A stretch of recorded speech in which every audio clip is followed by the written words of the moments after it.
Hi, this is Chris Horn, and I'm going to present my web-based multimedia design for educators MMP update number 2.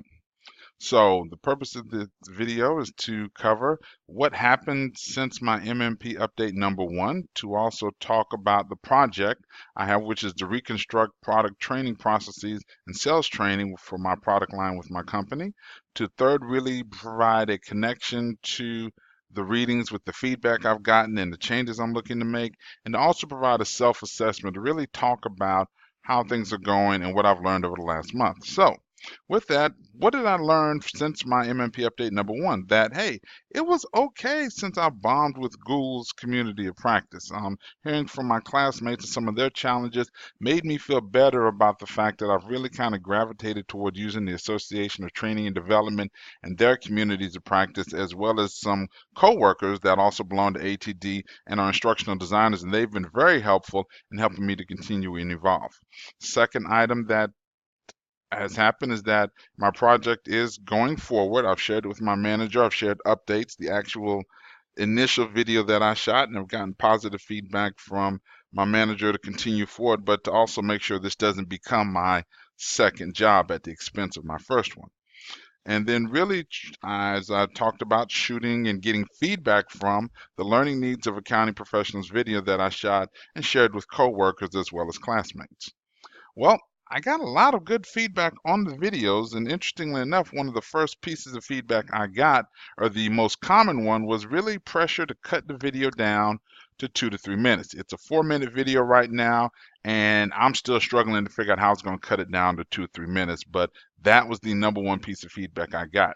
A lot of my coworkers talked about they felt that the message was too basic, that, oh, they've been through training, so they should know these things. But honestly, I don't feel that I can assume that they know anything, and I really have to try and start from the basics in order to build up the selling strategy on how they can sell learning. I was told that I used too many transitions between slides moving and words flying and doing lots of different things, that it actually got annoying for a couple of people to have to deal with all of that. Although, admittedly, those were also co-workers that haven't had the benefit of Professor Dudley's Multimedia Design for Educators course.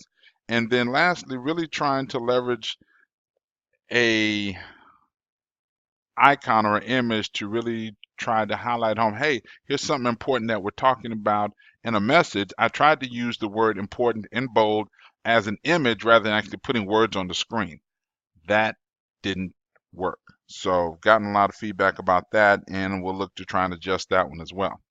So as I'm looking for ideas on reshooting my video, I thought, hey, I can hire some professional talent since our company does hire actors for some of the videos that we use in our content.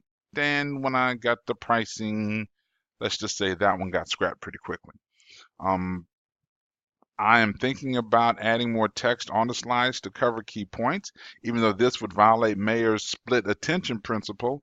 A lot of the guidance I've gotten really suggests that that may be an edit or suggestion I need to consider. And then really considering recording the audio and slide animation together.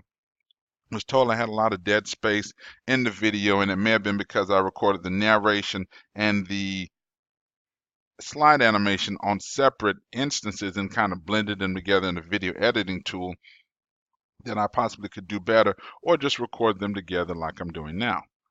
I certainly do need to pull down higher resolution images for the reshoot. I'm still trying to decide how to make the video shorter. Do I just take a 4 minute video, cut it in half? Do I truly make edits to try and get under 3 minutes? And a lot of the instructional designers at my company use either Kaltura or WebEx to shoot their video and do a lot of their screen captures. And there was a suggestion maybe I should consider using one of their tools as well. I feel that a lot of the feedback really supported the readings that shorter videos are better. It's being hammered home, so I certainly have to do something about that. From our earlier readings, when they talked about the design principles and that sometimes it's okay to break a design principle, I'm coming to that same kind of moment of clarity that I may need to break Mayer's split attention principle in order to align with how the salespeople are normally used to learning, through looking at words on a PowerPoint or looking at words on a document and maybe hearing audio commentary with it. If that's what they're used to learning and I want to try and make the learning easy for them, maybe I should follow that principle. And then also leveraging the storyboarding ideas to actually planning for the next videos and what I'm going to do next.